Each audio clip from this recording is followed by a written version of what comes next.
Welcome, family, back to the Jesse Romero Show, where we defend the Catholic faith and stand up for truth and call out the spiritual battles facing our world today. Today, I'm honored to have a powerful guest who's not just talking the talk, but he actually walks the walk as a Catholic man of action. My friend Eduardo Verástegui. He's a Mexican actor, a singer, producer. He's a fierce defender of the Catholic faith, family life. And from his early days in his telenovelas and the Hollywood films, he's come to the point where he's produced a groundbreaking movie called Sound of Freedom that basically exposed the child trafficking horrors throughout the world. And Eduardo, thanks be to God, he's used his platform to promote Catholic values and to inspire the conversion of millions of people. He's a devout Catholic who prays the Rosary online. He honors Our Lady of Guadalupe. He's very vocal in Mexico for spiritual renewal. And most recently, he's leading the Viva Mexico movement, pushing back against socialism, corruption, the attacks on faith and family. And he's even trying to explore political paths to bring real change. Eduardo, welcome, my friend, to the Jesse Romero Show. It's been a long time, my friend. My dear frater, how are you? Thank you so much for inviting me to this space. And brother, we go way back. I was just listening to you right now, and it was like a few flashbacks came to me how we met years ago.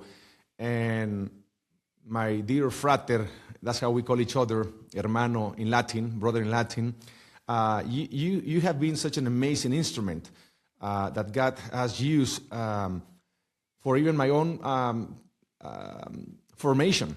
You know, when my conversion took place in Los Angeles, California, many years ago, in the beginning, you know, I was listening to all these videos and podcasts, and at that time, I don't know if at that time they call it podcast, but, you know, videos of you talking about our Catholic faith, and you have no idea how much you and your brother helped me and many more in our faith. So thank you for that, and I'm just in order to be your friend, your brother, your frater, and I'm here in Mexico, brother. You know, fighting. You know, you just, you know, we are in a spiritual battle, and this doesn't end until we die. You know, right. Man gives the battle, only God gives the victory.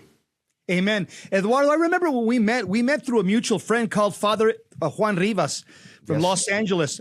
He called me up, you know, me llamó, and he said, "Hey, Jesse, there's a Mexican actor just moved to Los Angeles, and he's going through a conversion. He goes, I need you to teach him apologetics. I need you to catechize him. Here's his number. I told him about you, and I want you to connect with him." And it was through Father Juan Rivas, and Yes, I could sir. see you're like saying, I'm listening to you on radio. Back then, I was on Guadalupe Radio in Los Angeles. Mm-hmm.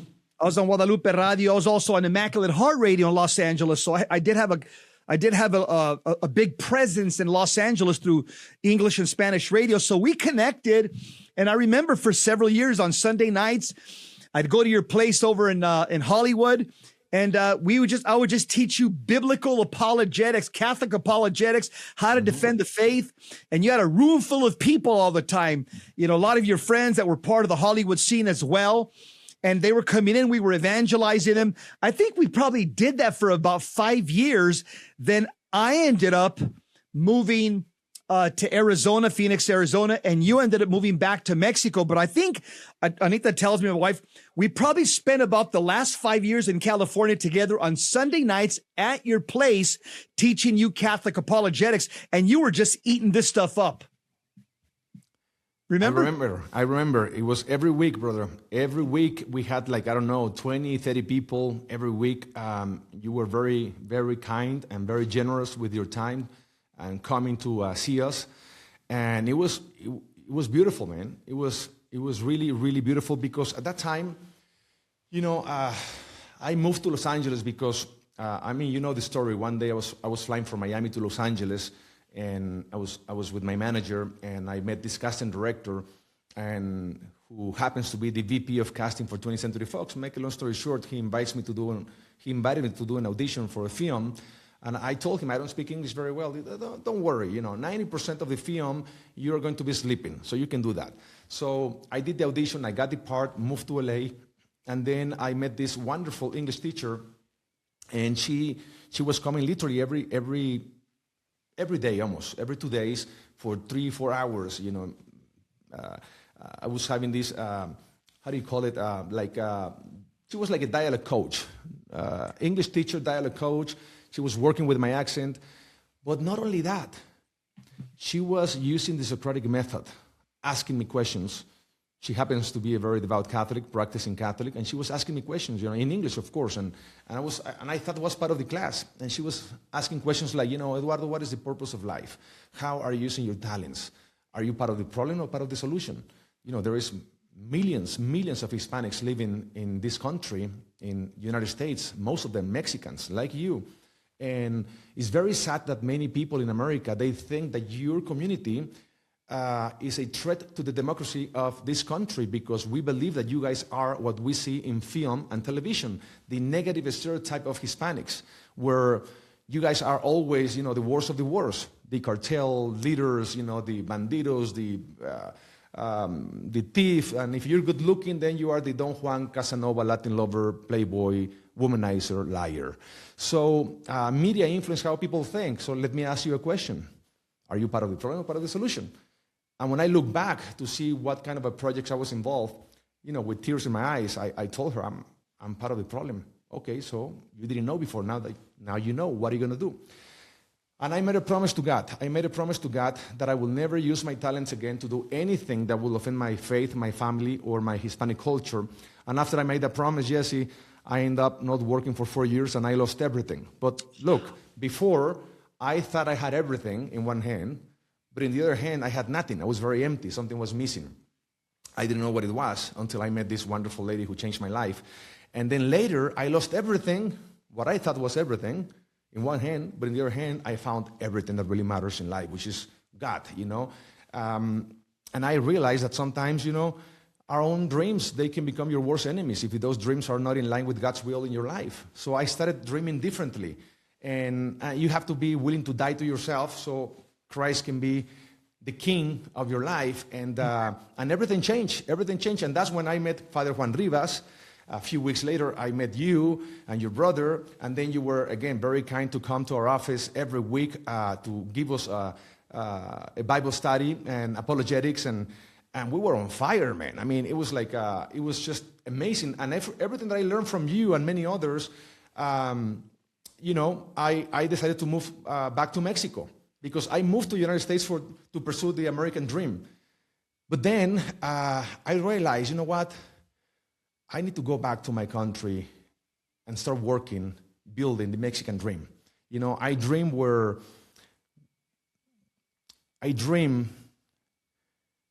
that one day no Mexicans have to leave their country because of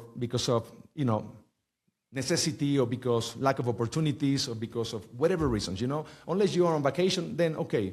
But not because necessity, and then you're going to leave your family behind. And I dream for those Hispanics like me who left to come back and work really hard so we can make Mexico great again.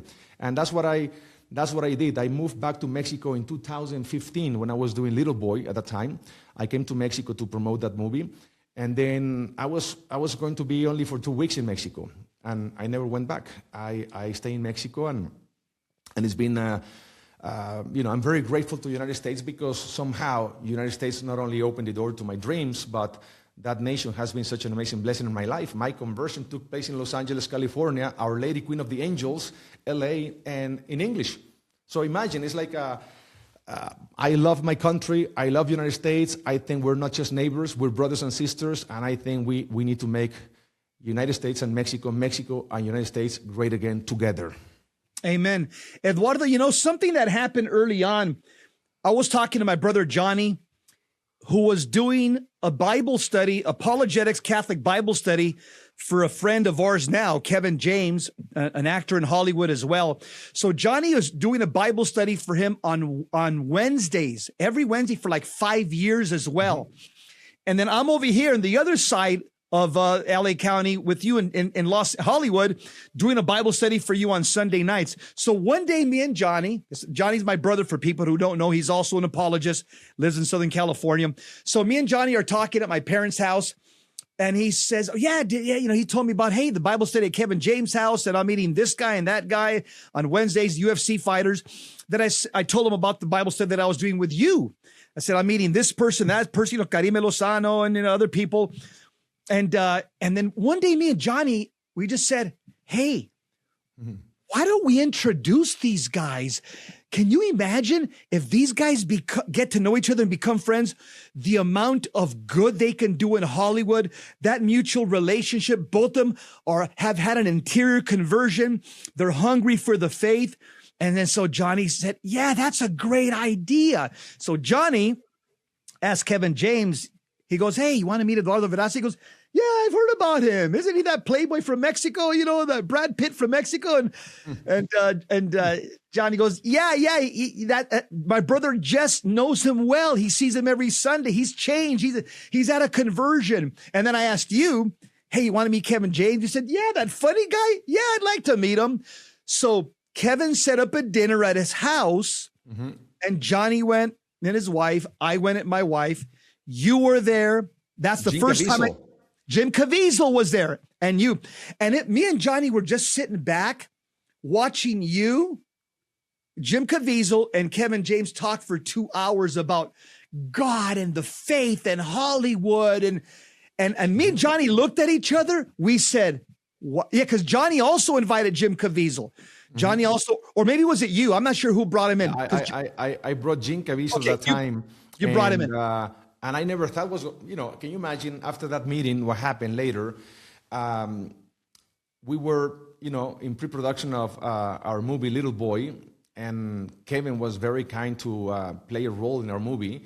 But not only that, after he told me, Eduardo, I'm writing a role for you in Mall Cop 2. And then we did Mall Cop 2 in Las Vegas. We had mass every day in Las Vegas. Can you imagine? I mean, Sin City, and then mass every day. We're making this amazing family comedy, Mall Cop 2. And it's been an amazing friendship. I was with him just a couple of weeks ago in Miami. Kevin James is on fire. He puts together like spiritual retreats twice a year with all his friends, and he's been an instrument of that God is using to convert so many people. And I'm just so glad that you and Jesse, you and Johnny, Jesse, put this dinner together, because you have no idea how many amazing fruits came out of that first meeting till now, and only God knows what's going to be in the future. And it continues. The fruits continue. Johnny and me, we knew. We said, if we put these guys together, and Kevin was also telling Johnny, I want to meet Jim Caviezel. And then that's when I said, I think Eduardo knows him, so I'll have Eduardo invite him to the dinner. When we sat there, I'm telling you, Eduardo, me and Johnny and our wives, we could see the Holy Spirit all over the conversations with you, James, Kevin James, and Jim Caviezel. And I'm looking at Johnny and I'm saying, wow, God is going to do something big as a result of this. And now, as I see the fruits of so many people that have come back to the faith, have returned to the faith because of you or Jim Caviezel or Kevin James. I mean, the list goes on and on. And these are influential people that are coming back into the church, Eduardo. So I just want to tell you, you're right now, you've been a mighty instrument, you and Kevin James and Jim Caviezel, and the hand of God. And I'm just happy to call you guys my friends. Likewise, Jesse, likewise, man. I mean, I'm just very grateful that God is giving us a new opportunity every day, because this is we're called to be saints, and becoming a saint, it's a task that we, it's a work that you need to do every day, and it doesn't end until you die. Becoming the best version of yourself and becoming the saint that God created us to be, it's only through His grace, through a sacramental life. That's what I go to Mass every day. That's why I pray the Rosary every day, not only alone, but for the last, 6 years. For the last 6 years, I've been praying the Rosary pretty much every day online on my social media, Facebook, Twitter, X now, YouTube, Instagram, what else is out there, and YouTube, every social media.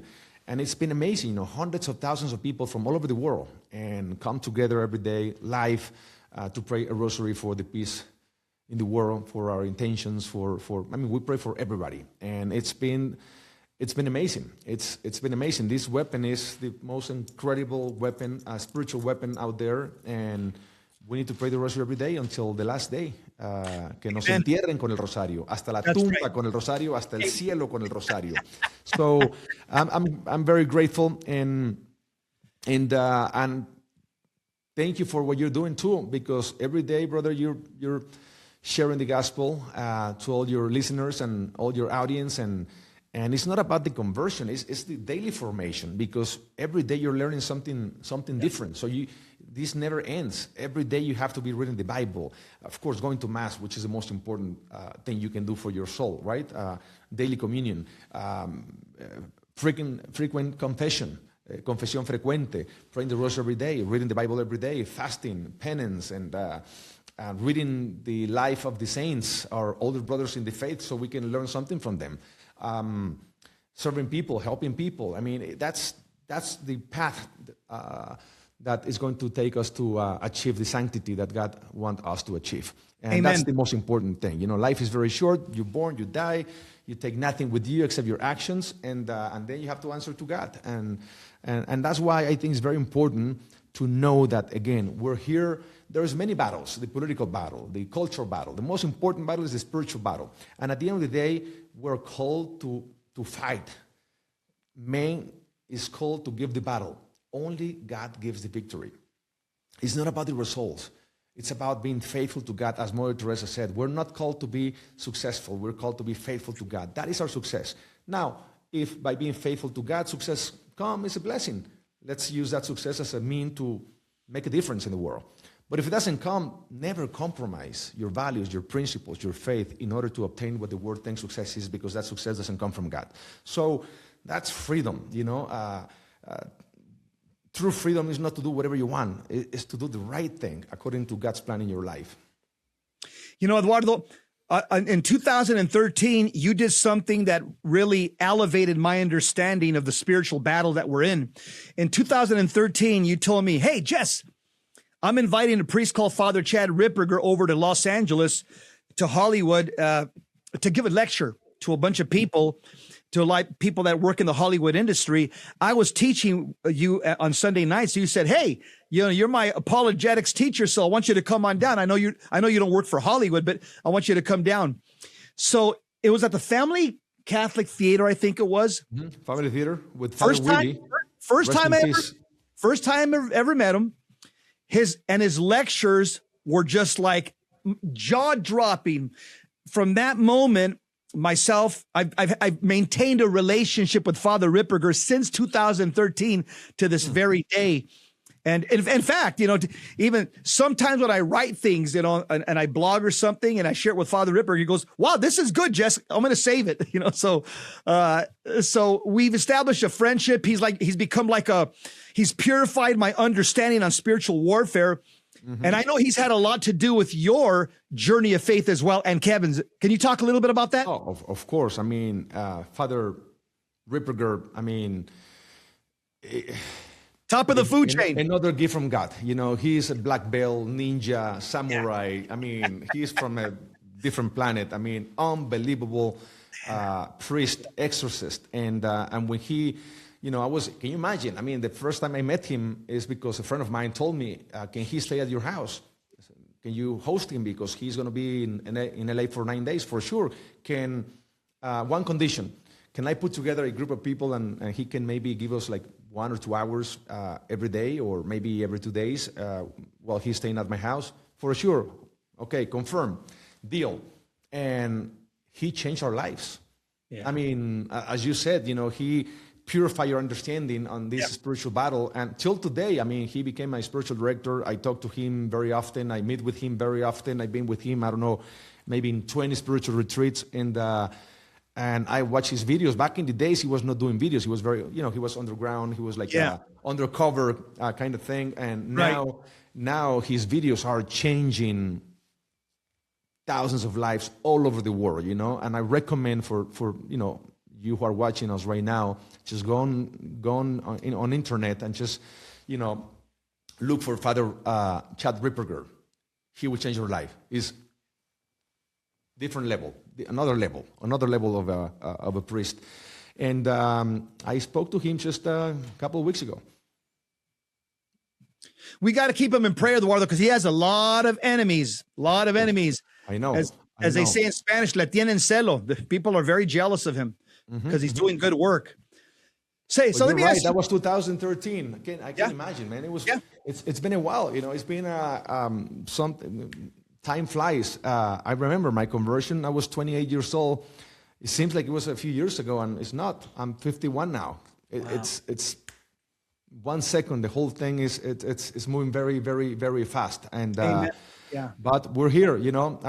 We the other day somebody asked me, "Are you Catholic?" And I remember this answer from someone else who was asked the same question, and I love his answer. And I said, "That's the best answer I ever heard, and now it's going to be my answer from now on." And the answer is very simple. When this person asked me, "Are you Catholic?" and my answer was, "By the grace of God." By the grace of God. Perfect. Yes. Because it's a gift. It's a grace. And that's why we have what you receive, we have to share. And that's what you're doing. And that's what I'm trying to do. We're work in progress. And again, this life is like this, And that's why we have to be on our knees every day, asking God, because when you see the world, Jesse, sometimes it's like, this is too big. It's beyond us. It's almost like it's very easy to lose hope. It's very easy to like, there's nothing I can do. This is the system, the whole, all the globalists and all these people who are serving the other one, and they're very powerful, and we're just donkeys here, and if you see it like that, then you're going to lose your faith and your hope. But then you realize, hold on a second, God is not going to ask me, did you change the world? No, I don't have that power, and that's not your mission, neither my mission. We're here to save our souls. That's it, and to bring as many as you can with you. That's it, simple. You want to answer for you, not for someone else. So then that makes that makes a difference, because now you have to look at yourself. What are the things that you need to change? You want to change the world? Change yourself first.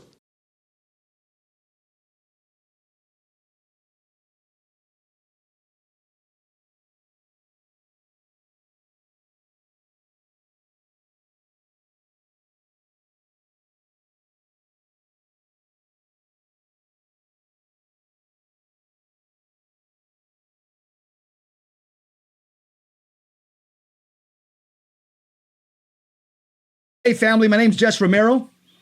My new book, Prayer as a Weapon. This book here, it shows you that prayer has an offensive nature. Especially men don't know this. It drives demons away. It keeps your family protected. If you see some of the quotes from the Bible and the saints, where they show that prayer is a deadly weapon, it has an offensive nature to it, it'll change your prayer life forever. You can pick up this book, Prayer as a Weapon, by going to my website, jesseromero.com, jesseromero.com. I'm telling you, if you read this book, it will put jet fuel in your tank. No more unleaded, no more premium, jet fuel. It will change your prayer life. God bless you. Talk to you soon. Keep the faith.